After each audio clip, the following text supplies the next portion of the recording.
For position, we'll have a couple of choices in terms of field. We could use just plain text, but that would limit us to some degree. You can see that most people have just one position, but Phil Terry has two. If we wanted to create a list of guides, for example, with views, then we would need to split these positions up in order to be able to use them as a filter inside of views. So instead of using plain text, let's use a list. This will also allow content creators to be consistent with position names, since they won't have to enter it each time. All right, let's go back to our content type. Let's add a field, and this time, let's select list text, and we'll call this position.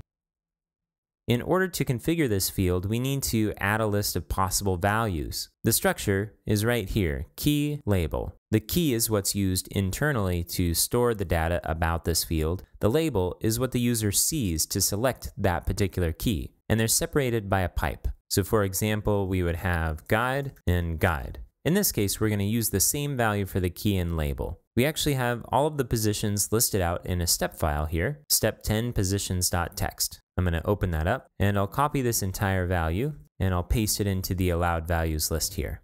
So you see we have 6 different positions, and the key and label are all the same. It's clear that some people will have more than one position, so let's set this to unlimited, and click Save Field Settings.